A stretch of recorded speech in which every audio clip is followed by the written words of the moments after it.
the RIA is the type of firm you run? Yeah. So there's two. So there's the broker dealer world, and those are the Merrill Lynch's, the Morgan Stanley's, the Stifels of the world. And in the broker dealer world, they can charge a fee to manage money, but they can also charge a commission, to buy or sell various investments. The RIA world is a registered investment advisor, and typically a pure RIA only charges a fee on assets. So for example, if somebody has $100,000, we charge 1.25%. We bill it quarterly, not 1.25 billed each quarter, but 0.3125. There's no transaction to buy or sell.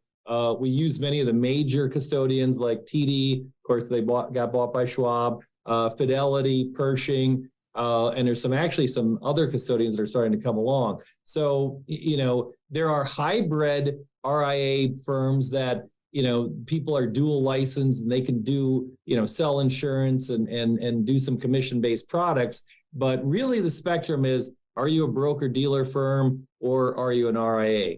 And we like the RIA because what you alluded to from a fiduciary standpoint, we were kind of that weird cat at the broker dealer firm at Smith Barney and Morgan Stanley, because we always charged a fee to manage money. And all my, coworkers would be like, why do you do that? I'm like, because it's the right thing to do. And, I'll never forget, I had one guy tell me, he's like, well, I can spin some of these accounts and make 3, 5, 8, 10% on commission. And sometimes, you can be very prescient. And I remember saying to him, at some point in the future, there's going to be no more commissions charged by anybody. And sure enough, I was right, because what ended up happening is about 5, 6 years ago, the entire industry went commission free. Nobody gets charged a commission to buy or sell a stock or a bond anymore. So, we like the RIA platform. Because again, we're fiduciary. I got to look at you, the client, and say, okay, how much risk can you take? And am I doing the right thing for you? I mean, that's really what it comes down to. So are your clients typically older? I would assume it's more older generation because you do a lot of 401ks and retirement planning as well.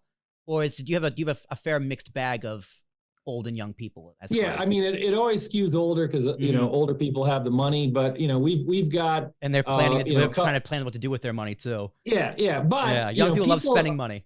Right. Like people in your generation are coming on strong now because once again, we've all heard there's several $1 trillion in assets moving from one generation to another. We have clients where we have the clients, we have their adult children, and we have their children. And one of the other things I like about being an RIA is that when we were at the wirehouse, they were like, oh, you have to have an account with $100,000 minimum. I was like, are you kidding me? And we used to recoil in horror when a wealthy client would say, hey, can you open a $10,000 IRA for my kid? Because we were actually dinged for doing that. And I'm like, well, wait a minute. If this person sees that we have to charge them X, Y, Z fee, when they eventually inherit the money, they're going to be like, I don't want to deal with you. So we don't charge any fee for anybody below 10,000. We're trying to get that next generation of investor to get exposed to what's going on out there. And that's the latitude we have of running our own business where we can do that. And you can't do that at a lot of these, larger wirehouse firms. I mean, you can do it, but they send you to an 800 number. Now, that kind of dovetails into what's happened with, I hate to say your generation, but a lot of young people, there's a lot of these robo-advisors. And when the market was real hot, billions of dollars were pouring into robo-advisors and they were buying Vanguard funds, et cetera. And I always said the day will come when people get enough money where they say, well, wait a minute, these robo-advisors are good, but, the market, for example, in 2022 is down, 20%.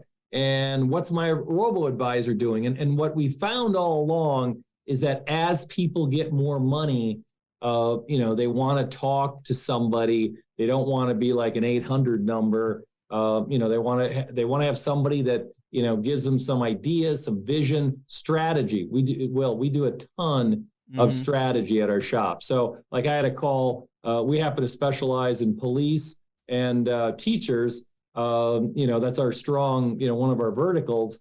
And I had an officer today, he's going to be retiring in 2 or 3 years.